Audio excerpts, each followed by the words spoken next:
Hello again, everyone. Edwin Learnard back once again. In this YouTube astrological segment, I'm going to be dissertating and talking about zodiac sign compatibility between Capricorn and another Capricorn. And yes, it does apply and pertain to the Sun, Moon, and Ascendant for both people. When you have compatibility as far as people of the same sign, well, it's the best and worst of both worlds, how I see it.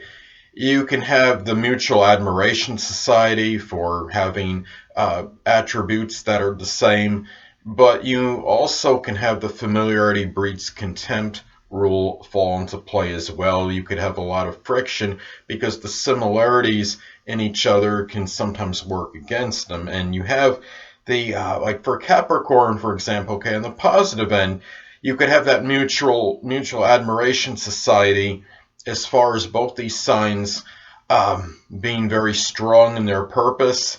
Capricorns can be strong-willed. They could admire each other's strength of character, their persistence and perseverance, their ability to be pragmatic. Often Capricorns can have very good business acumen and really can be very career oriented. And in those respects, you could see in the discipline as well is very strong in Capricorn people.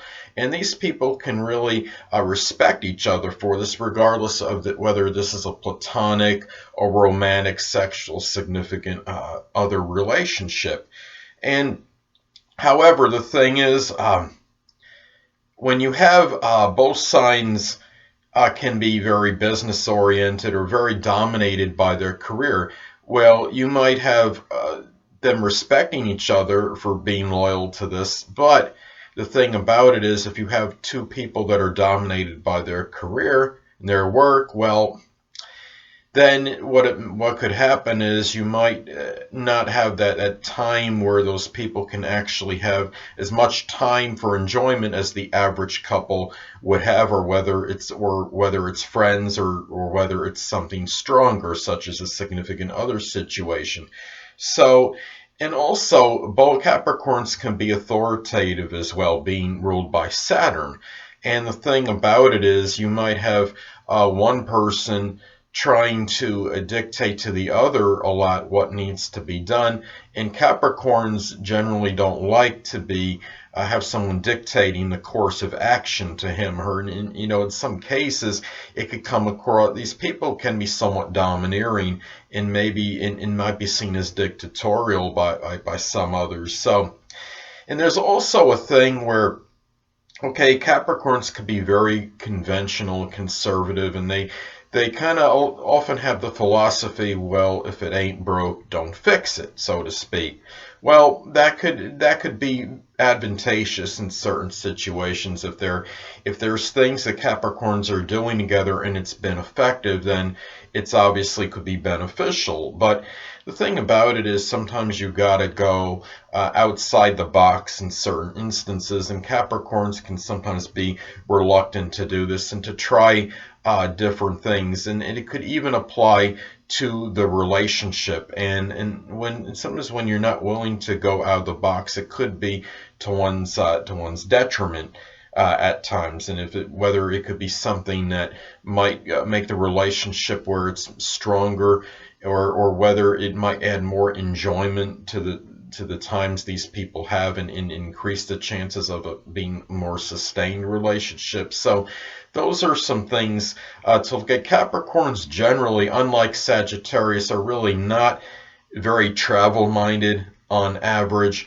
They generally, Capricorns can be very conservative about this. I'm not saying Capricorns don't travel at all, but compared to the average sign, Capricorn really is generally not much, from what I understand, as far as traveling, not really a big fan of it. And I think a lot of that could be attributed to the fact that Capricorn is an earth sign and can be somewhat frugal. And when you have to do like any traveling that requires a very big distance, it obviously you might have to spend an exorbitant amount of funds a lot on something like that. And the thing too is that On the positive end, though, both people will often take the relationship very seriously, and you might have money matters. Both will be very prudent. If this is a situation where it's a significant other scenario and they have kids, well, both of them will often be able to save a good amount of money up for the children for college or for their future or what have you. And also, the thing about it is Capricorns can be somewhat one-sided, though not a fixed sign. If an argument would ensue, it would be they could have trouble.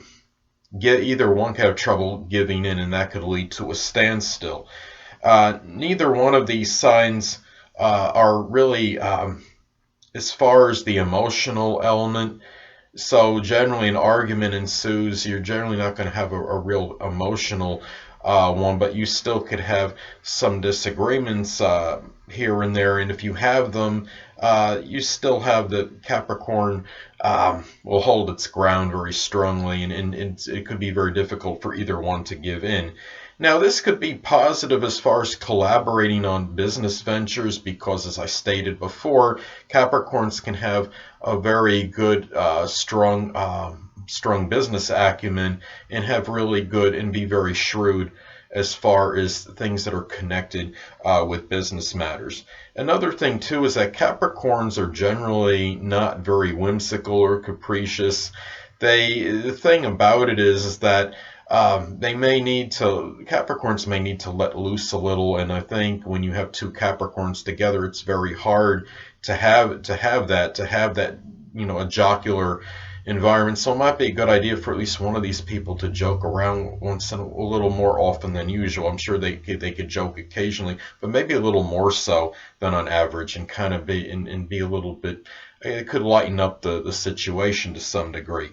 Now, another thing, as far as in the bedroom goes, so to speak, well, the thing about it is that that Capricorns can be more demonstrative in their own confines of their home with their loved one, as opposed to what they generally show outside their home. And they could be more demonstrative and sensual and private than others may think. So to some degree, this could be a good combination as far as the sex goes. But the thing is, Capricorns can also be very consistent, and the danger is that maybe the situation bedroom might become somewhat monotonous, and not either one may not really be readily want to try new things. Well, anyway, people, it's also important to look at the aspect, if any, that is made between the energies of these people, as this could indicate perhaps maybe a little better compatibility than otherwise indicated, or maybe not as much, or about the same, I should say.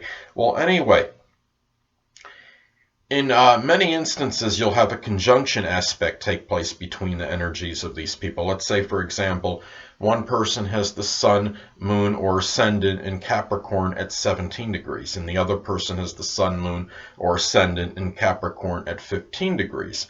Well, that would form a conjunction aspect, and that could be neutral. See, there's neutral but intensifying.